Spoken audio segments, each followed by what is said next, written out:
Okay. Magandang hapon po sa ating lahat at nandito po ako ngayon sa aking sasakyan kasi naghihintay po ako sa aking asawa. Nagpapa-check up na naman siya sa kanyang tiyan, no? At kasi malapit nang manganganak yung aking asawa, no? Ipag-pray na lang ng mga audience ko dito sa Donmar TV na okay lang yung delivery ng aking soon to be, no, na manganganak yung aking asawa. Pero while waiting sa aking asawa, tayo po ay pag-a-update ngayon sa mga nangyayari ngayong araw na ito. Una nating pag-uusapan ay ito ngang sablay na sinabi ni Sandro Marcos. Okay? Meron po siyang argumento itong si Sandro Marcos na sa tingin ko ay sobrang sablay. Kasi po, ang nabanggit kasi ni Zaldico na meron pong insertion itong si Sandro Marcos. Okay? Teka muna guys ha. Kunin ko muna yung kape ko. Thank you. Teka muna. Okay, thank you. While waiting, bumili na lang ako ng kape. Okay? Para hindi na tayo aantukin dito sa sasakyan eh. Kasi nandito lang ako sa sasakyan para walang background noise, no? Pero meron man kaunti, pero hindi ganyan kalakas. Pero itong si Sandro Marcos ay nakakatawa yung kanyang argumento. Kasi doon sa statement ni Zaldico, ito raw si itong si Sandro Marcos, meron siyang mga insertions sa Davao. Okay? Meron siyang mga flood control. I don't know what specific project ang sinabi ni Zaldico na meron siyang insertion. Ang argumento po ni Sandro Marcos, paano ako magka-insertion ng proyekto sa Davao? Okay? Yan ang argumento ni Sandro Marcos ha. Paano raw siya magka-proyekto o meron siyang insertion sa Davao na hindi nga siya nakatira doon sa Davao. Okay, yan ang argumento niya ha, na alam naman natin kung sino ang nakatira sa Davao. Yan ang ibig niyang sabihin. Baka gusto niyang sabihin na questionin ang proyekto na in-insert sa Davao. Kung sino man ang nakatira sa Davao. Parang ganun ang sinabi ni Sandro Marcos. Isablay yun na argumento ha. Papatunayan ko sa inyo mamaya na sablay yung argumento ni Sandro Marcos, okay? Teka lang muna ha because I have a hard time na teka muna guys. Paalayon ko og kaning pasok ani madam. Maglisod jud ko kuan. Ora siya. Magkuha na ko kain sir. Ay okay ra ni. Munay lisod anak na cup, di ba? Ha? Munay lisod anak na cup. Compare atong inyong karaan ba? Mapag-ana siya mo. Wala man siya ikuan, wala pa may katong strawless nga tungod dagway kay daghan ra pud kayo ang ice ba? Ice dili sir, gahi jud ang gahi jud siya. Sige. Thank you. Thank you sir. Okay, nandito yung kape natin. Nahihirapan kasi ipasok yung straw. Ito nahihirapan kaming ipasok yung straw kasi kung ipasok nyo yung straw, mag-spill out yung coffee eh. Kasi yung dating cup nila, hindi ka mahirapan kasi may butas na kaagad. But anyway, eto na nga, no? Yan ang argumento natin. Mamaya i-explain ko yan bakit sablay yung nabanggit ni Sandro Marcos. Pangalawa na ating pag-usapan ay nag-breaking news kanina, no? Na ito yung breaking news na gusto ng Supreme Court na ibalik na yung 60 billion sa PhilHealth funds, 'di ba? Kung matatandaan natin, issue rin 'yan kasi itong si Bongbong Marcos, no, itong administrasyon, itong Malacanang ay kinuha yung 60 billion pesos sa PhilHealth kasi sumobra raw yung pera ng PhilHealth, so kinuha nila yung 60 billion ng PhilHealth para gagamitin sa mga sa ibang proyekto, di ba? So yung mga unprogrammed funds. Nakakahiya, di ba? Ang ngayon, ang Supreme Court nagsalita na kanina, ngayon lang. Watch out kayo mga tong administrasyon na ito. Hindi papayag na ang taong bayan. Mismo ang Supreme Court ay lumalaban na, okay? At last but not the least na ating pag-usapan ay ito nga, no? Itong hindi pa pala. Pag-usapan rin natin itong pagmamayabang ni Bongbong Marcos na inangkin niya ang Bocana Bridge, no? At hindi pa siya nagpapasalamat sa China. Inangkin niya na sa kanya yung proyekto na yan at papatunayan natin yan mamaya na napahiya siya dito sa old video ni VP Sara na nagpapasalamat si VP Sara sa China. Okay? Kasi ang kakapal ng mukha ni BBM, hindi niya pinasalamatan ang China dito. At credit grab niya. Nag-credit grabbing siya. Wala siyang mananakaw dyan Kasi matino ang proyekto ni former President Duterte, no? Hindi siya makanakaw dyan. Ang mananakaw lang niya yung credit. Kasi matino ang trabaho ng China. Yung contractor dyan is taga-China Okay, mamaya pag-usapan natin yan kung gaano kahambog at credit grabber itong si BBM. At last but not the least na ating pag-uusapan ay si Remulla namumulitika na naman. Na dapat ang ombudsman, hindi dapat mamumulitika yan ang mga ombudsman. Okay? Pero namumulitika si Remulla. Ay meron siyang bagong update na naghihintay na lang siya ng arrest warrant ng ICC laban dito kay Senator Bato de la Rosa. Okay? So yun po ang topic natin ngayong araw na ito. Pero guys, bago ang lahat, bago natin ito pag-uusapan, help me po muna na i-like at saka i-share.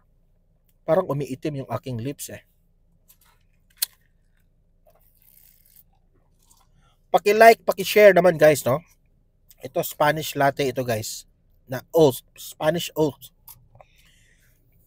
Like and share ha para kakalat ito sa taong bayan. And sa mga first time lang dito sa Donmar TV, mag-subscribe na po kayo kasi libre lang po ang mag-subscribe, walang bayad 'yan. Updated pa kayo sa ating mga trending na balita. Okay? Eto, simulan na natin. Ito yung unang balita patungkol kay Sandro Marcos. Play! Sa ibang balita, hintay-hintay lamang daw ayon kay Ombudsman Jesus Crispin Remulla. Teka muna, hindi pala ito. Hindi ito. Sorry. Ito pala. Tinanggihan ni Davao City 1st District Representative Paulo Duterte ang imbitasyon ng Independent Commission for Infrastructure dahil walaan niyang jurisdiction ng komisyon sa kanya. Humarap naman si House Majority Leader Sandro Marcos sa ICI na naka-executive session. Balitang hatid ni Joseph Moro. Sa halip na i-livestream na uwi sa executive session ang pagharap ni Presidential Son at House Majority Leader Sandro Marcos sa Independent Commission for Infrastructure o ICI. There may be critical information that may be elicited from his testimony which may jeopardize or compromise further investigation of the... So, hindi yan maganda. Dapat malaman yan ng taong bayan for transparency. 'Di ba? Kasi ikaw pinagbibintangan ka ni Zaldico. Ngayon, sasagutin mo yan. Huwag mong iraso na that will jeopardize you sa kaso, bla bla bla. Hindi. Dapat mong ipag-alam ang inyong argumento bakit sinungaling si Zaldico. Bakit Sandro Marcos nahihiya kang i-livestream? 'Di ba? Ikaw yung kapal ng mukha. Yan, mana ka ng tatay mo. Wala ka talagang transparency sa taong bayan. Yung pamilya nyo, kulang na lang sasabihin ng taong bayan, mga kawatan kayo. Hindi ako nagsabi niyan, Siyempre magagalit yung taong bayan. Bakit hindi nyo ni-livestream yan? Yung paliwanag mo. 'Di ba? Yan lang ang sabi ko. Kulang na lang sasabihin kayo ng taong bayan na mga kawatan kayo. Hindi ako nagsabi niyan, sa mga comment section. Commission. We grant your request. So we will adjourn the session and go into executive session. Inadjourn na Pumarap si kagad. Marcos sa media pagkatapos ng executive session. Itinanggi ni Marcos sa mga aligasyon ni dating Congressman Saldico na nagdawit sa kanya sa umano'y may insertion na mahigit 50 billion pesos sa 2023, 2024 at 2025 budget. I did not do any such a thing.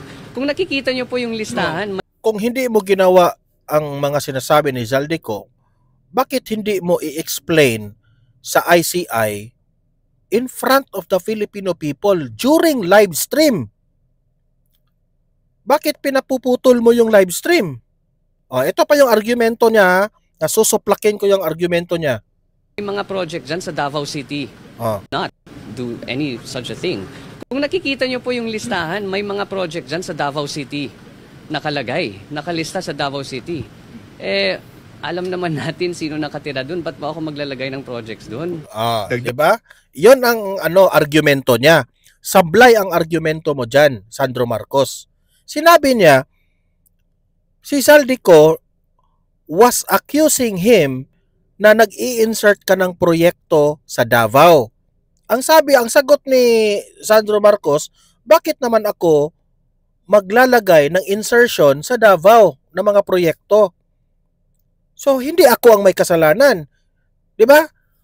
Alam mo, sablay yung argumento mo, Sandro Marcos. Huwag mong lokohin ang taong bayan kasi matalino po kami. Di syempre, ikaw, example lang ito ha, example. Kung ikaw, kawatan ka na congressman, alangan naman, i-insert mo yan sa sarili mong lugar. Di syempre, kung i-insert mo yan sa lugar mo, madali kang mabuking sa mga corruption mo. Siyempre, i-insert mo yan sa ibang lugar. Sa Davao mo i-insert yan. Di ba? Wag mong gaguhin, wag mong gawing bobo ang taong bayan, Sandro Marcos. Siyempre, kung ikaw, kawatan ka na congressman, i-insert ko ito sa mga kalaban ko. I-insert ko ito sa Davao para kung pumalpak ito ang pagbibintangan si Congressman Paulo Duterte. Ganun. 'Di ba? Hindi ka mapagbibintangan. Yan. Pero hindi ko sinabi yan ang ginawa mo ha. Inanalyze ko lang na yung argumento mo sablay. Kasi kung ikaw kawatan ka, wise ka na corrupt official ka, teka muna, kung i-insert ko ito sa lugar namin at pumalpak itong proyekto na ito, mapagbintangan ako.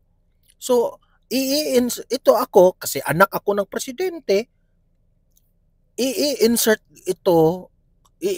ko ito sa Davao para kung pumalpak ito na proyekto na ito, kung magiging ghost project ito o masubstandard ito, si Congressman Paulo ang pagbibintangan. Diba ganon? Kaya sablay yung argumento mo. Pero hindi ko sinabing, yan ang ginawa mo ha. This is a case-to-case basis. Inanalyze ko lang ang sitwasyon na sablay yung argumento mo. No? Na ginawa mong malinis ang sarili mo sa argumento mong bakit naman ako mag-i-insert na sa Davao? Na hindi man ako doon nakatira. Sablay yun. Okay, I hope na I am understood sa mga audience ko dito ha. Pero itinanggi po ni Sandro Marcos, no? Hindi pa siya guilty diyan ha. Kaya nga dapat itong imbestigahan. Kasi ang argumento niya sablay. Okay? Tingnan lang natin. I hope hindi maging bias ang ICI dito. Ni Congressman Marcos na sa ICI na kung gusto nitong imbestigahan ang kanyang amang si Pangulong Bongbong Marcos. Nauna ng pinaratangan ni ang Pangulo na nasa likod umano ng 100 bilyong pisong insertion sa budget.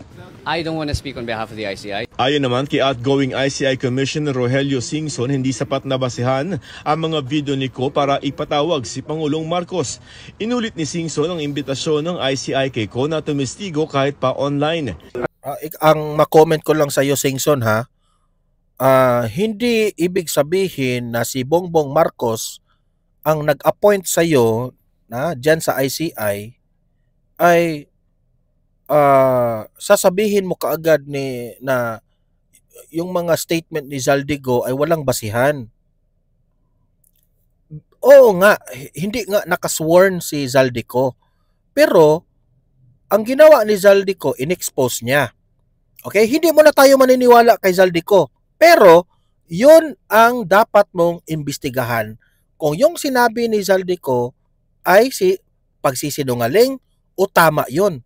Yun ang pagbabasihan mo. Pasalamat ka nga na merong Zaldico na nagbigay sa iyo ng hint na ito yung dapat imbestigahan mo. May akusasyon si Zaldico na dapat mong pagtuunan ng pag-aralan. Kung matino ka na taga-ICI, Singson, ito dapat yung gagawin mo. Sige. Sinabi ito ni Zaldico. Tingnan natin. Obserbahan natin, i-inspeksyonin natin yung mga sinabi ni Zaldico. Baka meron tayong makuha dito na makakonect tayo sa dots ng mga pangyayari. Pero hindi muna tayo manghusga. Kasi yung mga mabibigat po yung statement ni Zaldico na pwede niyong kunan ng idea o na hint, no? Hint na lang. Pwede niyong pagkunan ng hint sa corruption scandal na ito. Okay? Pero sa tingin ko, no? I hope lang, Singson, wag kang magpagamit sa Pangulo. Yun lang ang ma-advise ko sa iyo, wag kang magpagamit. Ang dami niyang sinabi eh. Pero anong basis nun? Ganun-ganun na lang ba? Again, that's what happened in Yan ang hirap sa iyo, Singson. Sarado ang isip mo. Senate. Nagbanggit ng mga pangalan, isang katerba. When we started interviewing those that were mentioned, talagang walang koneksyon. So, tama lang talaga ang sinabi ng taong bayan na itong ICI walang patutunguhan. 'Di ba? Walang patutunguhan ng ICI. Kasi kahit nga statement ni Zaldico, hindi nyo pinapaniwalaan. O kung hindi man nyo pinapaniwalaan because hindi siya nakasworn, kahit man lang ini-investigate niyo at ini-inspeksyon ninyo. Halatang halata takot kayo sa presidente Yun lang, takot kayo. Ang ICI, ayon sa taong bayan, is made to cover up sa mga kaalyado ng presidente. For either it was highly politically motivated or some other reason, we don't know. Inimbitahan ng ICI si Davao City 1st District Representative Paulo Duterte pero tinanggihan nito ang imbitasyon ng komisyon. Kwestiyon ni Congressman Duterte ang Kung ako naman si Congressman Pulong, hindi rin ako pupunta dyan. Di ba? Bakit naman siya pupunta dyan? In the first place, ang ICI, ginawa yan ng presidente. Ang presidente, kalaban ng mga Duterte. Di ba? Ganun lang kasimple. jurisdiksyon ng komisyon sa kanya. Sabay giit na vague o malabo ang imbitasyon nito. Dapat daw si Pangulong Marcos, kanyang pamilya at si dating Speaker Martin Romualdez ang imbestigahan ng ICI. Tama, tumpak ka talaga dyan, Kong Paulo. Sila yung dapat imbestigahan. Kasi si Zaldico, ang sarili nilang kaalyado, binuking silang lahat. Sa mga isinawalat ni Ko, ginagamit daw ng administrasyon ng ICI bilang political weapon para ilihis ang atensyon ng publiko at pahinain ng pamilya Duterte bago ang eleksyon sa 2028. Correct, Tanong naman ni ACT Teachers Party List Representative Antonio Tino, bakit biglang dinaga si Pulong? Hindi aniya sapat ang mga Ito rin si Tino, gaapil-apil rin, no? Para bang,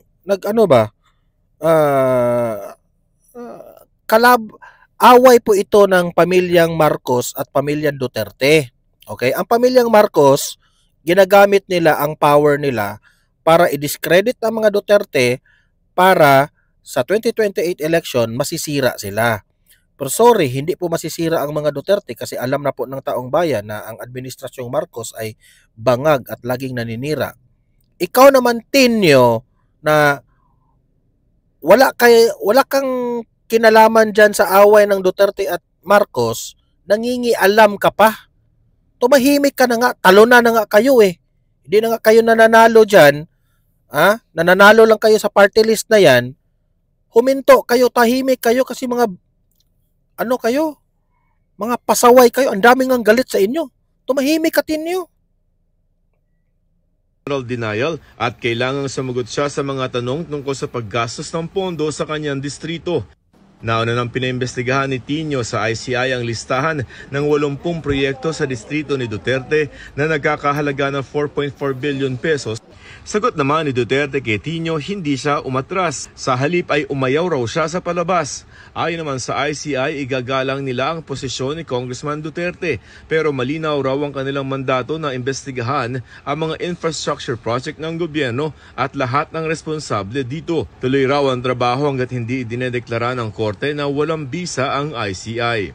Joseph Morong nagbabalita para sa So yan po ha.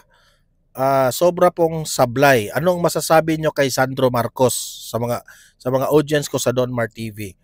Naniniwala ba kayo sa argumento ni Sandro Marcos? Okay? Kung hindi kayo naniniwala kay Sandro Marcos, mag-comment kayo, ilatag nyo ang inyong opinion dyan sa comment section. Eto, punta naman tayo dito sa nag-trending breaking news, no? From the vote na 15-0 sa Supreme Court, ha? Imagine ha, unanimous ito ha. Ibalik ang pera ng PhilHealth funds. Yan ang sabi ng vlogger na si Alvin and Tourism. Just in, Supreme Court orders return of 60 billion PhilHealth funds. December 5, 2025. Ngayon lang ito ha, 13 minutes ago. Gusto na ng Supreme Court na isauli ang 60 billion na kinuha ng Administrasyong Marcos sa PhilHealth. Kasi ang rason dito ng Administrasyong Marcos ay ito lang 60 billion na kinuha nila sa PhilHealth kasi sumusobra raw yung pera ng PhilHealth, which is hindi naman totoo yan. Itong 60 billion ay gagamitin raw ito sa mga unprogrammed funds. Yan ang argumento nila. Tapos, sabi po ng mga taong bayan, hindi po sila papayag. Marami nang namamatay sa hospital na mga taong bayan, hindi dahil sa sakit. Namatay sila dahil walang pambayad sa hospital. Yung iba dyan, nagdesisyon na lang na wag na magpa-hospital kasi wala silang pera, kaya namamatay yung mga taong bayan. Okay? Tapos, kukunin nyo pa yung 60 billion na yan? Hindi ba kayo naawa ng taong bayan? Dahil dyan sa 60 billion na yan, marami po ang mga nagkasakit na mga taong bayan, no? Na sana maisalba pa yung mga buhay nila. Di ba? Heto. Panoorin nyo ang buong video. Itong sinabi ng Supreme Court. Okay? Ito yung sinabi ng Supreme Court. Makinig lahat. Justice Amy C. Lazaro Javier unanimously ordered the return of PhilHealth funds previously transferred to the National Treasury in the amount of 60 billion pesos and permanently prohibited the transfer of the remaining 29.9 billion fund balance. The court, by a majority vote, also declared void Special Provision 1D, Chapter 43 of the 2024 General Appropriations Act, or the 2024 GAA, and the Department of Finance Circular Number 003-2024 for having been issued and implemented with grave abuse of discretion amounting to lack or excess of jurisdiction. Okay. Ngayon ito nangyari ha. Ngayon ito nangyari na ito yung final na decision ng Supreme Court na umabot ng 15-0, no?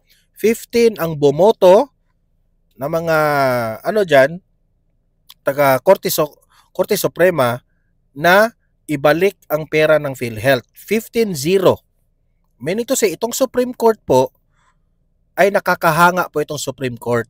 Ang Supreme Court po ay nakikinig lang yan sa kung saan o kung ano yung tama.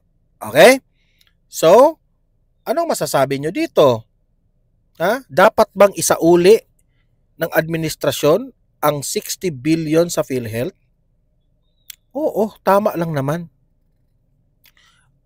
Hindi na yan dapat itanong. Hindi na nga yan dapat itanong.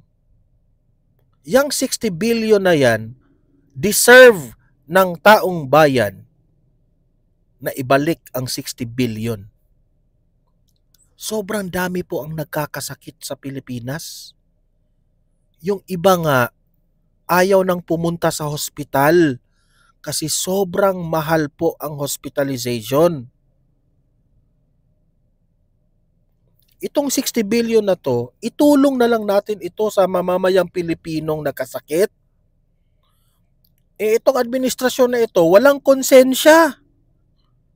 Wala silang pakialam, basta mabuhay lang sila, basta mayaman lang sila, party-party lang sa Malacanang, New York lang yung First Lady, credit grab lang sila ng mga nila, mga proyekto, basta ang importante sa kanila, nasa kanila ang credit.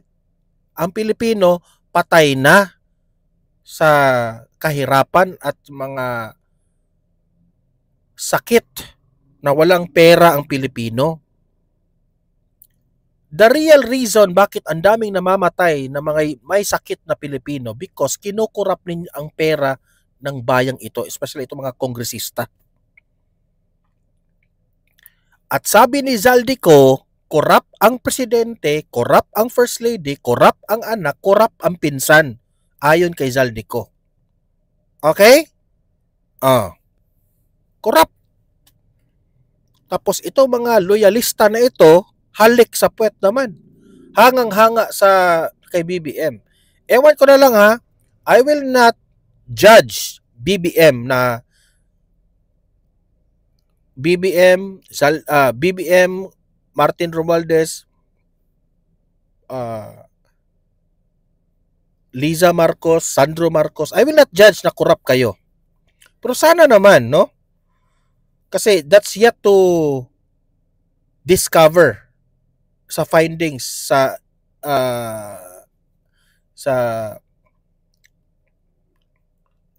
anong tawag dyan? Imbestigahan. Pero naman, sana naman meron ng makulong na congressman. Kahit congressman man lang dito sa flood control anomaly. Kasi sa sarili kong paniniwala, ako naniniwala ako kay Zaldico. Naniniwala ako kay Zaldico. Kayo, yan ang tanong ko sa inyo, taong bayan. May opinion, naniniwala ako kay Zaldico But the ICI and itong bansa natin, itong gobyernong ito, may pananagutan po yung mga binabanggit ni Zaldico na dapat yan inspeksyonin silang lahat. Diba? For transparency. Kasi patunayan nyo ngayon na mali si Zaldico. Yan ang gusto ng malaman ng taong bayan. Pero ako, sa sarili ko, naniniwala ako kay Zaldico. That's my own opinion. Ngayon, punta naman tayo dito sa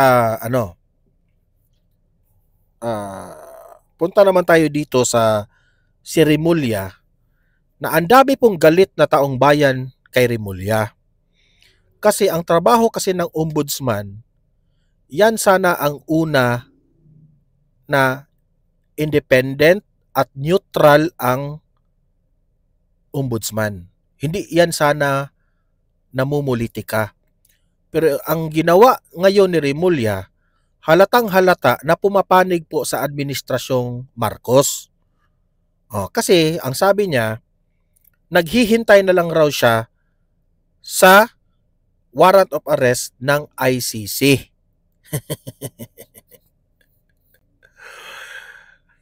Akala ko ba wala nang jurisdiction ang ICC dito sa bansa natin? Ito yung balita panoorin nyo. Ay nako. Nakaka-umay talaga itong administrasyong Marcos. Sa ibang balita, hintay-hintay lamang daw ayon kay Ombudsman Jesus Crispin Remulla bago maisilbi ang warrant of arrest ng International Criminal Court laban kay Senador Bato de la Rosa. Niliwanag ko na yan sa mga kumakausap sa ICC. At ang sabi nga sa akin ay intay-intay lang sapagkat meron ko lang sila tinatapos upang... Imagine that one, ha? Si Remulla, ha? Yan ang sabi niya, ha? Sa mga kumausap sa ICC. Hindi niya inangkin na may direktang communication siya sa ICC. Nakapagtataka nga ito eh. No? Hindi ko lang alam kung itong hugas kamay lang ba si Remulla.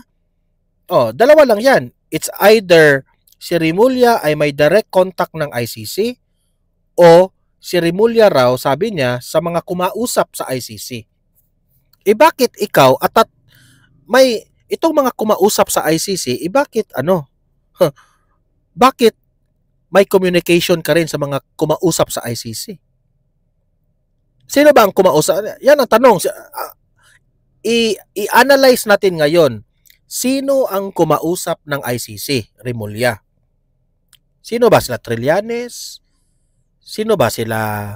Attorney Conte? There is a big possibility na si Trillanes at si Attorney Conte, yun ang kumausap ng ICC. Patungkol po dyan sa arrest warrant ni Bato de la Rosa. At itong si Trillanes at si Conte, lumapit ito sa opisina mo, sa ombudsman. Ganun ba ang nangyari? Example lang yan, ha? Na kasi si Conte lang naman at si Trillanes ang alam natin na very loud na talagang nakipagkag-ugnayan doon sa ICC. Ang tanong ko sa iyo, Remulla, tama ba na ang isang ombudsman makipag-usap dito nila Trillanes at nila Conte o kung sino man ang kumausap sa ICC? Because ikaw, sana wala kang papanigan. Hindi ka papanig ni Bato de la Rosa, hindi ka papanig ni Duterte, at hindi ka rin papanig sa mga kalaban ng mga Duterte. Pero ang nangyari dito, Remulla, mas pinakikinggan mo ang mga kalaban ng mga Duterte. Don't tell me, yung mga kumausap sa ICC, hindi yan kalaban ni Duterte. Siyempre, mga kalaban yan ni Duterte. Did you even consider the arguments ng kampo ng mga Duterte? Ang kampo ni BP Sara, ang argumento ni BP Sara, ang argumento ni Bato de la Rosa, ni Bongo. Hindi, di ba? Hindi mo kinonsider because ikaw, kaalyado ka ni Bongbong Marcos. Hindi ka nga dapat ma-ombudsman. Sa totoo lang. Kasi bias ka na.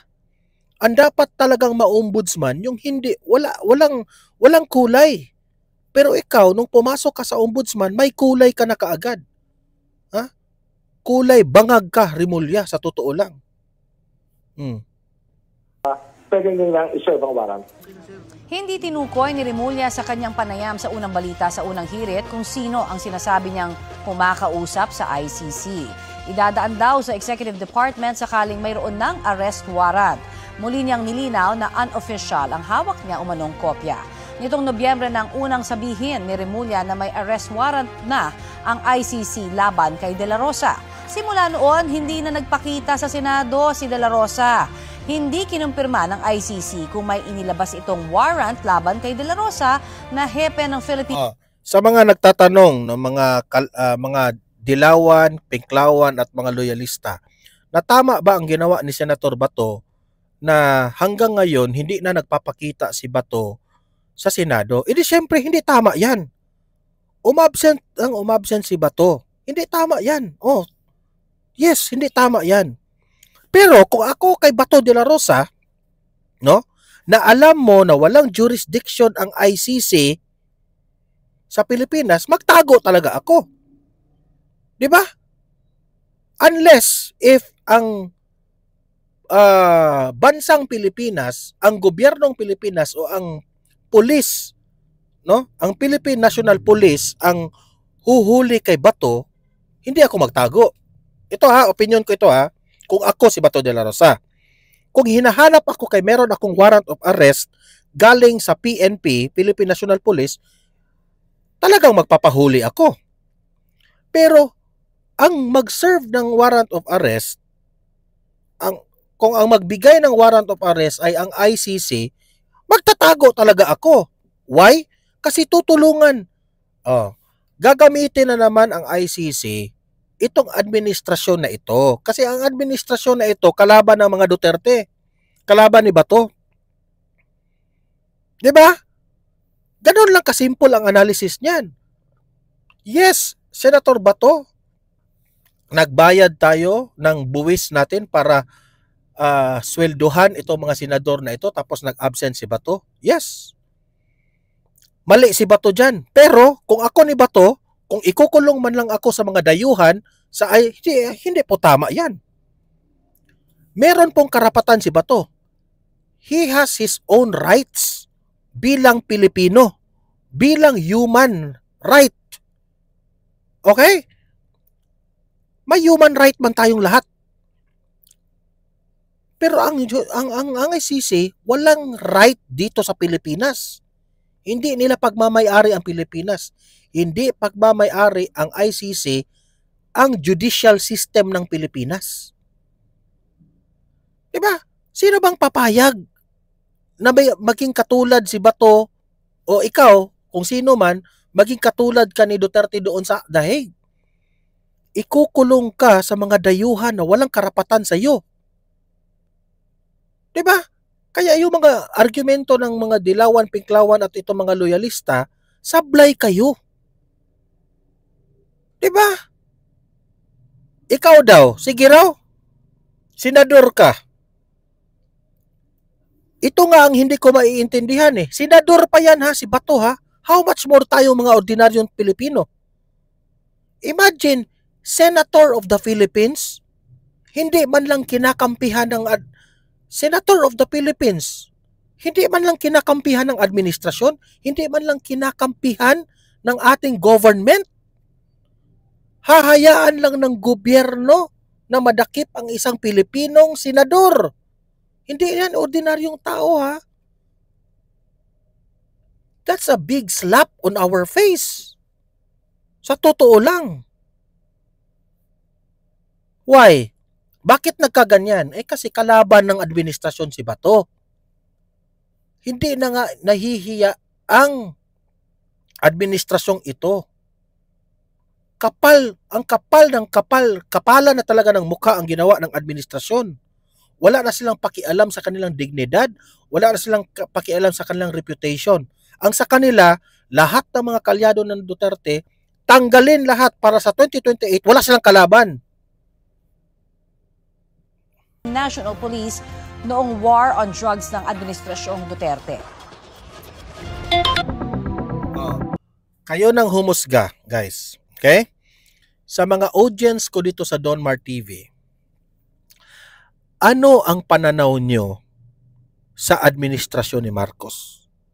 Anong pananaw nyo dito kay Ombudsman Remulla? Matino pa ba sila? Okay? Kung if you think na hindi matino ang presidente at yung ombudsman ng Pilipinas, write down your reason. I-comment nyo dyan sa comment section. Bakit? Okay? Bakit mahilig sila mamumulitika? At kung hindi, o kung kayo, naniniwala kayo sa mga ginagawa ng ombudsman at ng presidente, sige, mag-comment rin kayo dyan.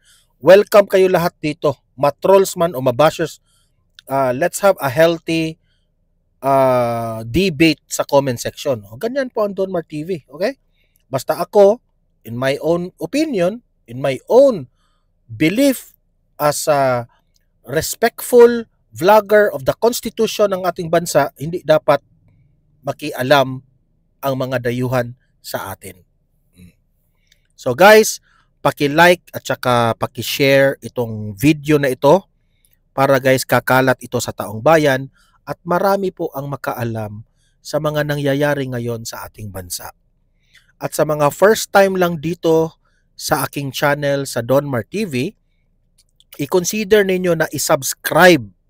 Kung nagugustuhan nyo ang ating talakayan ngayong araw na ito, pindutin nyo yung subscribe button. Okay? Libre lang yan walang bayad yan. Updated ka pa sa ating mga balita araw-araw. Okay? So guys, Maraming salamat sa panonood. See you in my next video. Have a great day.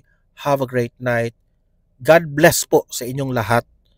And I hope God will save the Philippines. Okay? Bye-bye.